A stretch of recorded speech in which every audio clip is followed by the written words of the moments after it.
Our mandate is mostly social democratic. We are concerned about all socioeconomic issues. We would like to see a South Africa that's free of poverty, free of crime, where everybody's got a job, you know, the dignity that goes with a job, access to education and all of those things.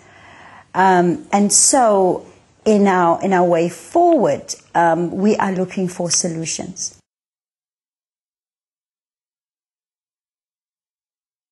ID's got a long history of not only fighting HIV/AIDS, but also being involved in our communities. And we also believe in HIV/AIDS as a lack of leadership. So you need to see people lead by example. I was the first member of parliament to take an HIV test publicly. I've challenged all of them. HIV/AIDS has become like just any other chronic disease. With the right medication, you can live a long and productive life. So we would like to see improvement there, but we also like to see to change the message, you know, the education message. This thing of saying HIV/AIDS kills. HIV/AIDS is not about death. HIV/AIDS is about life. It's about how you live your life so that you don't get infected.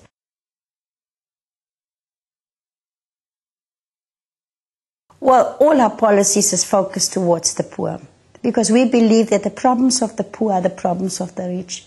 There's no way that we can continue living in opulence and luxury while there are still so many of our people who have not until today tasted the fruit of our new democracy.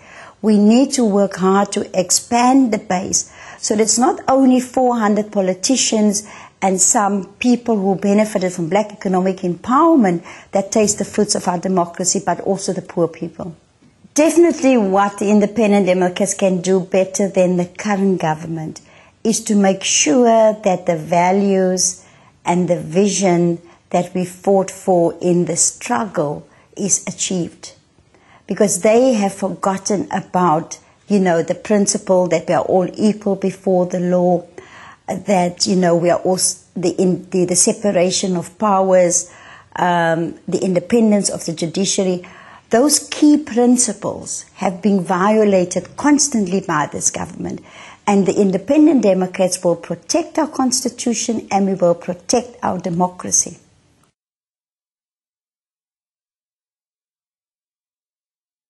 Well, it's certainly opened up the political landscape.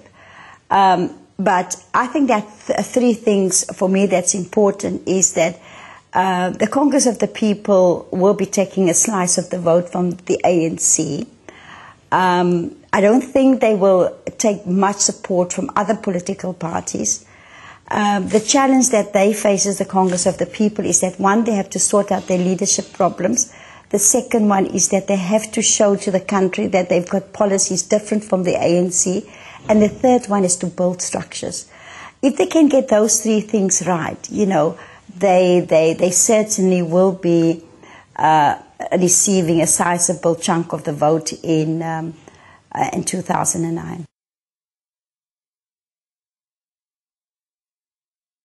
Certainly what is missing is that there are several allegations that's contained in the De Lille dossier that government has refused to investigate. Because that De Lille dossier has allegations contained that's led to 2 successful prosecutions, Tony Ngeni, Shabir Sheikh, and now Jacob Zuma. And there are many others. And that is what is missing. There's the selective prosecuting of certain people only and not everybody that's alleged to be involved in the arms deal scam. Okay. So the only answer is a Judicial Commission of Inquiry that will assist us.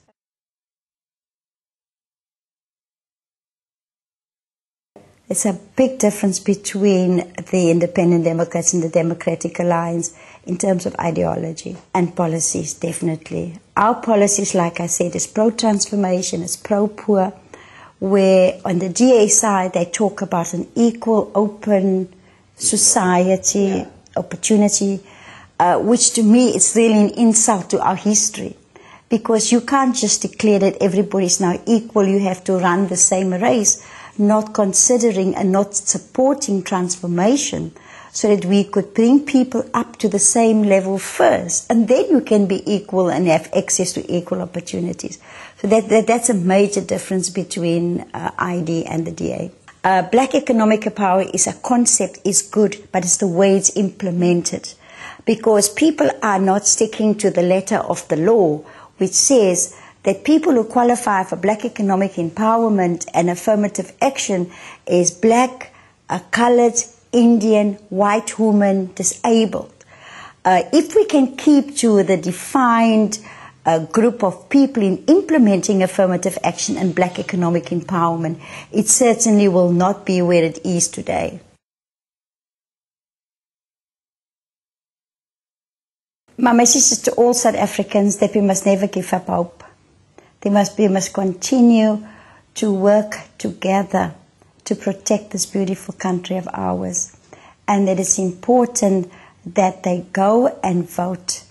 And they can punish the political parties who did not deliver. But they must not stay away from the voting stations, because that is not going to deepen and strengthen our democracy.